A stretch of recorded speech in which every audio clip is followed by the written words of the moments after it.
This chart shows data on individual measures for first grade district-wide for the 2018-2019 beginning of the year benchmark DIBELS Next assessment.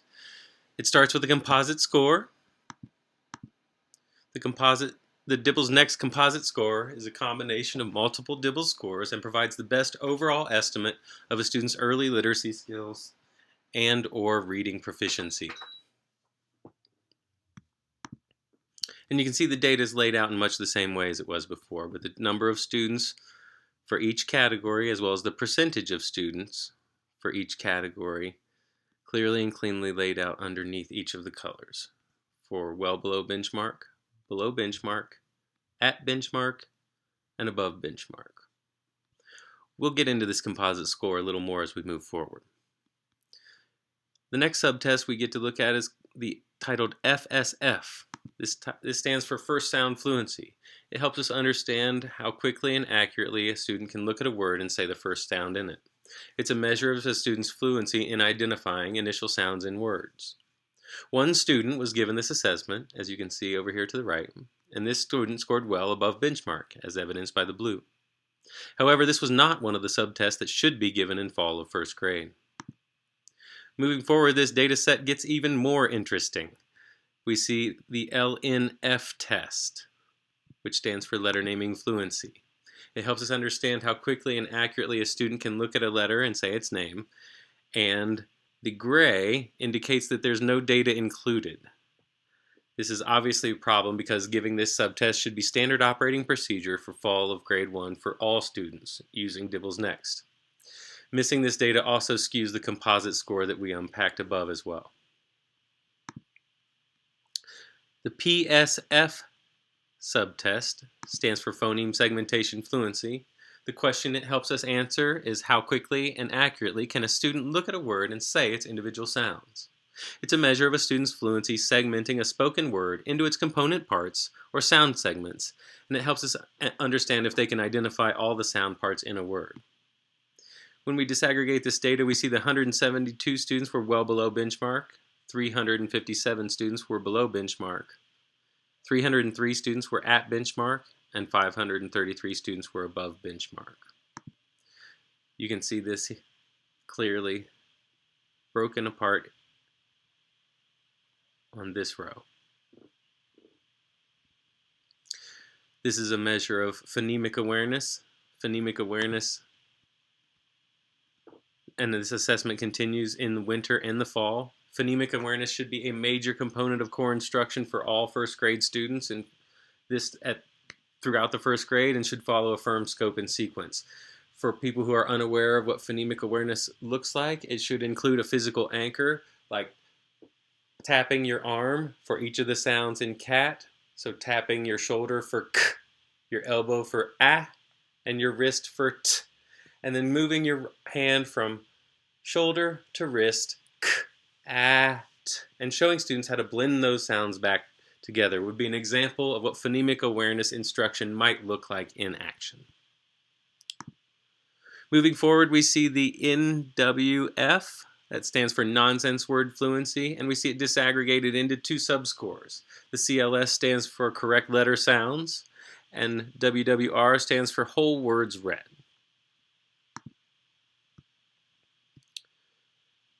The Nonsense Word Fluency Correct Letter Sounds subtask helps us understand how quickly and accurately students can use their knowledge of letters and sounds to read nonsense words.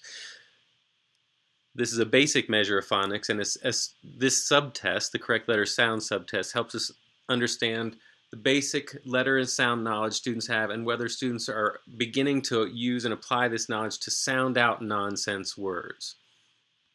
It's a beginning understanding of how well they're understanding the code and their ability to apply the code in new situations. When we look at this data, there are 237 students well below benchmark and 288 students below benchmark. When we take these two groups together, that is a significant number of students that are below benchmark in one way, shape, or form, and we need to look at how well our first grade program and our first grade teachers are going to, or how they're going to address and make sure that they're using the core program to effectively address phonics through their instruction. This assessment continues in the winter and fall, and phonics should be a major component of core instruction for all first grade students and should follow a firm scope and sequence. For phonics instruction, we need to make sure that students are shown both the letters and the sounds, and discussions should discussions should include the sound, the targeted spelling pattern, and the shape of the mouth when we make that sound. Moving forward to nonsense word fluency, or whole words read, this measures how quickly and accurately students can use their knowledge of letter sounds to read nonsense words with automaticity. This is a measure of alphabetic principle and how well alphabetic principle and basic phonics have been automatized. It assesses students' ability to automatically recognize nonsense words. When we look at this data, there are 631 students below benchmark, 250 students at benchmark, and 484 students above benchmark. This is a measure of phonics, and it continues in the winter and the fall, as well as moving forward into second grade. It's important to understand that this should be a major component of instruction for all students and should follow a firm scope and sequence.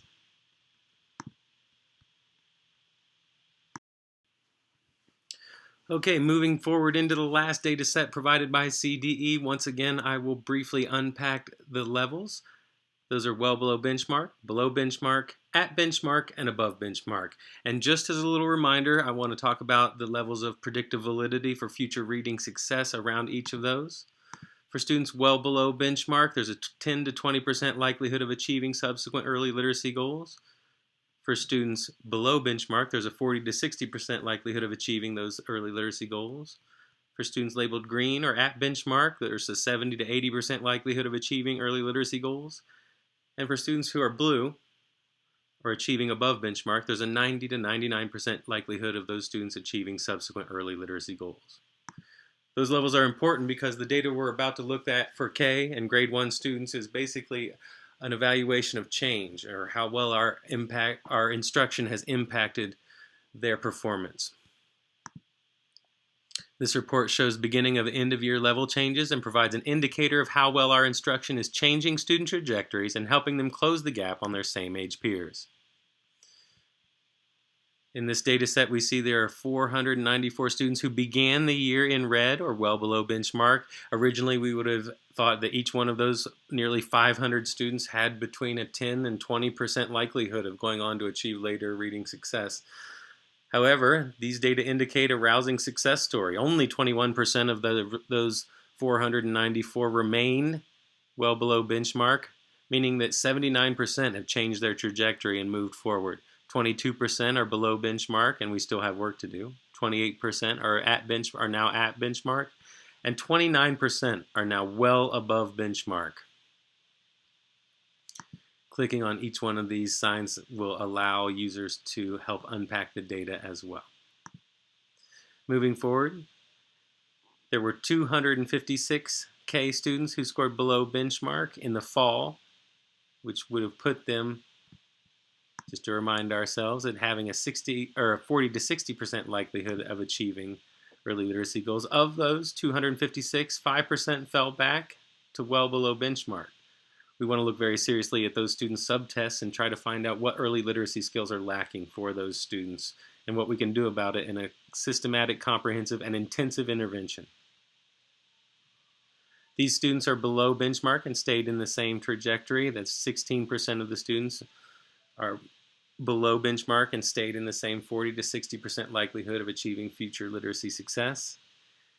35% progressed to being at benchmark, which gives us a greater than 80% likelihood of early literacy success.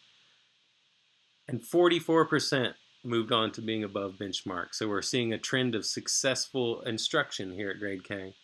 189 students scored at benchmark at the beginning of K. Of those students, 1% regressed to well below benchmark. Obviously, we need to do a deeper dive into the DIBELS data as well as any diagnostic data that we may have around that student and their needs, around those students and their needs. 9% of those students regressed, unfortunately, into the below benchmark status. Obviously, once again, we want to look at how well our core instruction, because they originally were here, remember, how well our core instruction was meeting the needs of these students, and whether or not we need to adjust and adapt what we're doing for those students as they move forward in these underpinning skills. However, the success lies in that 32% of students remained at benchmark, and a whopping 58% of these 189 students moved on to well above benchmark status, meaning a greater than 90% likelihood of them going on to achieve later reading success. For the above benchmark students, there were 362 who achieved above benchmark at the beginning of the year, and 0% slid back to well below benchmark, which is as it should be. 3% slid back to well below benchmark. Obviously, once again, we'd want to do a deeper dive on these students' data to find out what we may be missing and how we can better meet their needs. Of the 362, 16% slid back to at benchmark, which still gives them an 80% likelihood of later reading success, and a whopping 81% of students scored above benchmark and remained at that status, meaning that between the at benchmark and above benchmark student populations, there are 97% of our students that we feel should have a 90% or an 80% or greater likelihood of achieving later reading success, which is a fantastic number. As we click through these, we see the data unpacked to a little greater degree, and we can also see on a deeper dive, we recommend an analysis of the subtest data for phoneme segmentation and nonsense word fluency, since these measures are given in winter and spring, but not in fall of K. Now let's do the same thing for grade 1, because it's a somewhat different story and not nearly as positive. There are 398 students who began the year as well below benchmark, and unfortunately, 41% of those 398 remain well below benchmark, which gives them only a 10 to 20% likelihood of achieving later reading success. 17% of students progressed to the well below benchmark status, or 40 to 60% likelihood of reading success, and 23% moved on to benchmark status, which gives them a greater than 80% chance of reading success as they move forward, or greater than 80% likelihood of reading success. And the above benchmark status, 19% progressed from well below to above benchmark. So these two groups can definitely be told as a success story for this first grade team. However, we need to seriously consider what's happening or what is not happening in relation to instruction for our most at-risk students, and whether or not our comprehensive system of RTI or MTSS is meeting the needs of our students who were identified in the fall, because a great number of those students, 58%, are still below benchmark, including a huge percentage, 41%, well below benchmark. Moving forward, 216 students scored below benchmark in the fall, and now 15% of those students have regressed to the well below benchmark status, meaning that they need intensive intervention, and they currently stand a 20% or less likelihood of achieving future reading success and future reading outcomes. 21% stayed in the same basic status, the 40 to 60% predictive status for later reading outcomes. 28% moved forward into the at benchmark status, and 36% moved forward into the well above benchmark status. Again, the fact that these two groups grew from yellow into the green and the blue, those are success stories that we need to tell for our teachers. Moving forward, there were 193 students who scored in the green or at benchmark status in the fall. Of those students, 7% fell back into the well below benchmark status, and 13% fell back into the below benchmark status, which means 20% of our students were originally considered ready for core instruction, and that would be an appropriate instructional decision for them.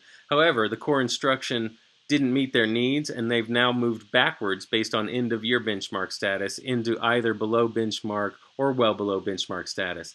So this would be another indicator that we need to look at our core instruction and how well it's being implemented or how well it's being utilized. Whether or not we have one at all is sometimes a question. But clearly, for 20% of our students, we did not meet their needs as they move forward. However, 31% of students stayed at benchmark status and 49% improved to above benchmark status. Again, meaning that they have a greater than 90% likelihood of achieving future reading success. Finally, 420 students scored above benchmark, and 84% of those remained in that status. 11% regressed to at benchmark, which still gives them a greater than 80% status. However, and cause for concern, 5% regressed to either below benchmark or well below benchmark status while beginning the year at above benchmark, meaning they should have been well prepared for the rigors of core instruction and that it should have been appropriately targeted for their needs. So once again, we'd want to take a deeper dive and a deeper look both at their data as well as the instruction being provided by our teachers. Here we see a deeper dive at the data, and finally we'd like to analyze subtest data for nonsense word fluency as well as the Dorf assessment. These measures are critical when considering these data because they are given in the winter and the spring but not in fall of first grade.